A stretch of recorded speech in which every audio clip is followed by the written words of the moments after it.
Hello everybody. It's been quite a while since I've posted a video for you, and a lot of that has been due to life. Today I have a video for you that I promised you a long time ago. It is about my medium and large format film camera collection, and that's what we're going to talk about today. But before I get started with that, I would like to simply thank those people who have continued to follow me and who have continued to subscribe and comment on my videos. If it wasn't for you all, I would not be making this.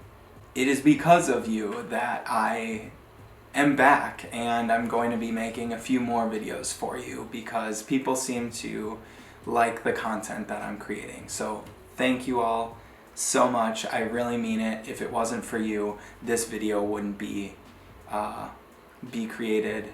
So anyways, you might be wondering why I haven't posted also for a while, and the reason for that is a lot of stuff has happened in the world.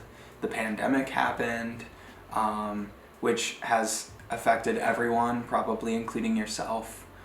Politics are insane here in the US, and for me personally, I've moved to a new apartment, and my partner and I have had our first baby. So there is a lot of changes that have happened for me, and let's just jump into it. Today I'm going to be talking to you about some medium and large format cameras that I have, and just basically give you a little informal opinion about the camera, as well as showing you a couple sample photos. Let's start from the smallest to largest format. First off here, I've got the Yashica Mat124G.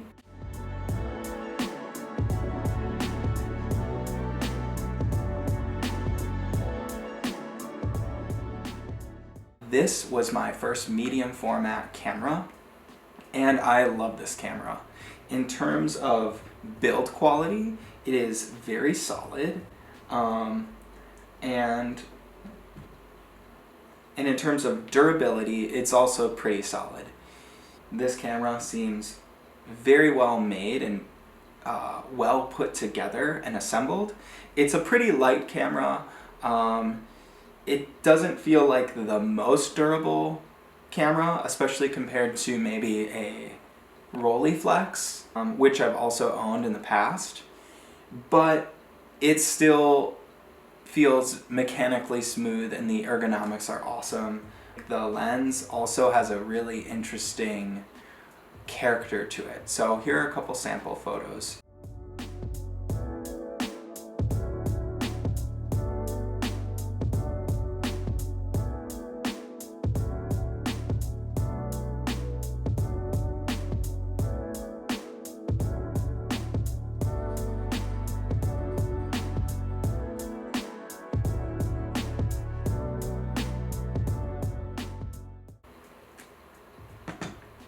Okay, next up is the Plaubel Makina W67.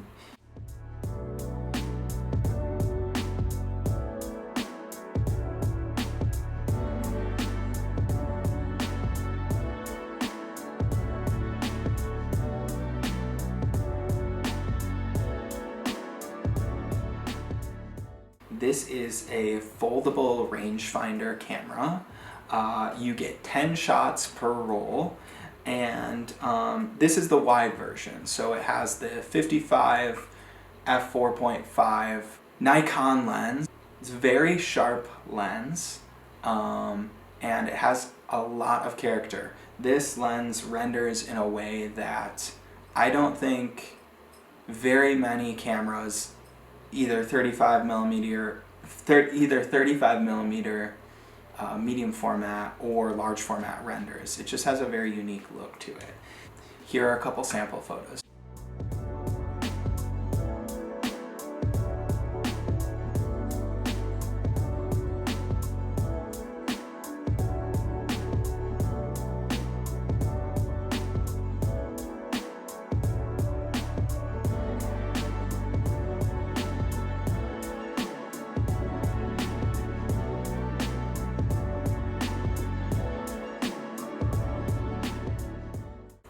Next up is the Pentax 67.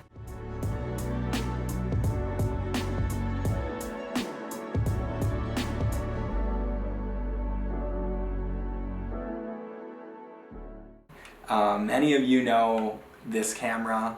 I bought this camera for the 105 2.4 lens. This lens really renders beautifully. It's great for portraiture, and if you're going to get the Pentax 67 system, you're most likely getting it for this lens. I have the grip as well, and I also have the 45mm wide angle lens. So in terms of durability and build quality, this thing is a beast. It weighs a ton.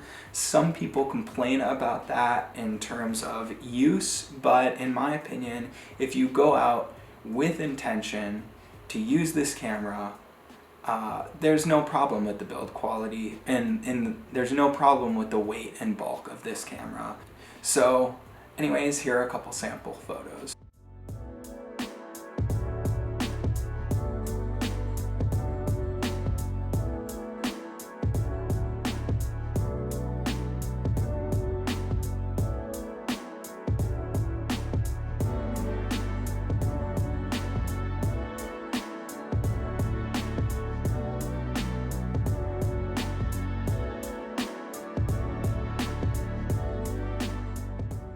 So finally, here is the Wista Field DX.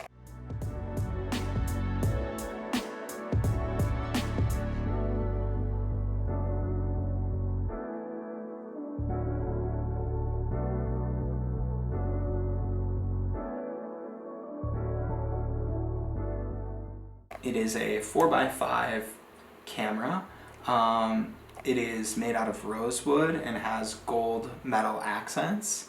I think it's absolutely gorgeous piece to look at, just aesthetically. And in terms of use, it has all the shifts and tilts and things that you would need for a 4x5 camera. I don't use it nearly as much as the other cameras simply because 4x5 is more of a process when it comes to taking photos, as well as 4x5 film can be pretty expensive. But I have shot quite a few photos through this camera, and here are a couple samples.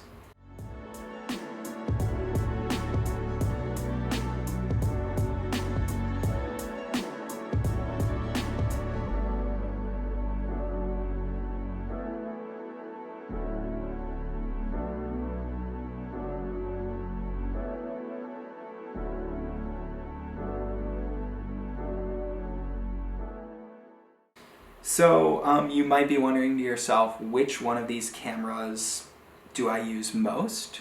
I use them all pretty equally, to be honest. They're a different tool for a different job, in my opinion, but the one that I pick up most to use is probably the Makina W67, mainly because it is the 28mm focal length and 35mm format. So I really like that focal length. It's a great storytelling focal length, and again, the lens renders really interestingly. I feel like every time I run a roll of film through this, I get more than a handful of keepers from the shots that I take with it. Alright, so I think that's probably it for now. Thank you all if you've made it all the way through this video for sticking with me. And I do have more videos in the works. I think I'm probably going to be doing a comparison video between the Pentax 67 with the 45mm wide lens and the Makina W67. So stay tuned if you're interested for that. I also have a couple other videos in mind that I'm pretty sure you'll be interested in.